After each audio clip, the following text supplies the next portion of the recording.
Live कॉन्सर्टमध्ये ड्रग्सचा overdose घेतल्यानं 2 विद्यार्थ्यांचा मृत्यू. मुंबईतल्या गोरेगावमधली घटना.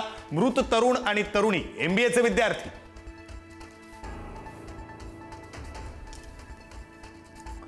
गोरेगाव नेस्को सेंटरमधील पार्टीमध्ये ड्रग्ज पुरवणाऱ्याला कल्याणमधून अटक. आरोपी आनंद पटेलच्या मुसक्या आवळल्या. आतापर्यंत 6 जणांना अटक.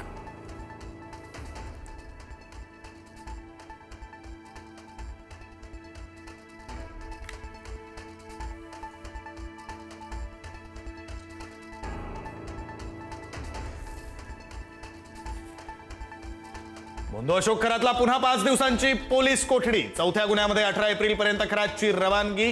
पुन्हा कोठडी.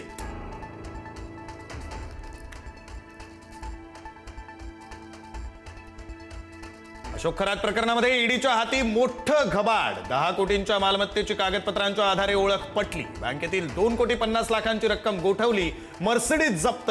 तर सीएच्या पुण्यातील घरातून 42 लाखांची रोकड जप्त. बोंधो खरात प्रकरणामध्ये ईडीची राहतामधील समता पतसंस्थेमध्ये 12 तास छापेमारी. 100 खात्यांची कागदपत्र सोबत नेल्याची माहिती.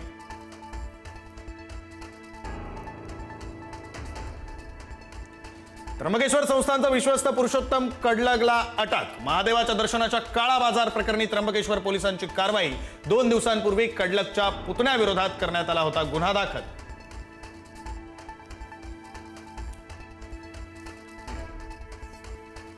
किल्ले रायगडावर प्री वेडिंग शूट केल्याचा व्हिडिओ व्हायरल. शिवप्रेमींकडून संताप व्यक्त. प्री वेडिंग करणाऱ्यांवर कारवाई करण्याची मागणी.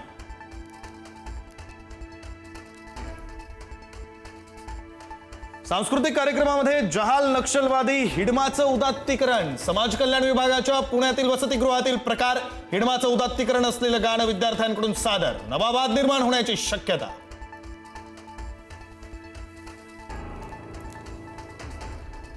धाराशिव शहरामध्ये घर भाड्याच्या वादातून 65 वर्षीय वृद्धाला कोयत्यानं मारहाण. भाडं मागितल्यानं कोयत्यानं जीवघेणा हल्ला. घरमालक गंभीर जखमी. भाडेकरू आरोपीला अटक.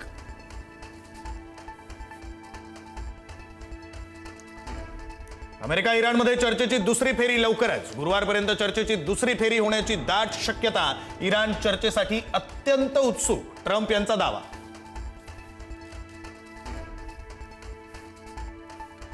वाटाघाटी फिसकटल्यानंतर हॉर्मुझमध्ये अमेरिकेकडून नाकेबंदी. नाकेबंदीनं तणावपूर्ण स्थिती. हॉर्मुझमधून इराणला मिळणाऱ्या उत्पन्नाला रोखण्याचा प्रयत्न.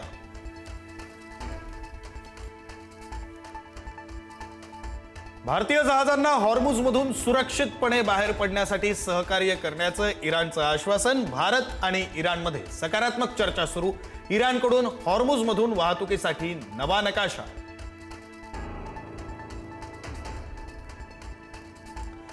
राज्यभर उष्णतेची लाट. बहुतांश शहरांचा पारा 40 पार. अकोल्यातील तापमान 43 अंशांवर. 18 एप्रिलपर्यंत उष्णतेची लाट कायम राहणार असल्याचा इशारा.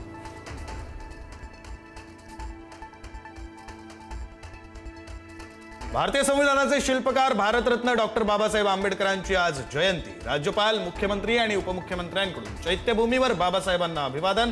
राज्यभरात भीमजयंतीचा उत्साह शिगेला.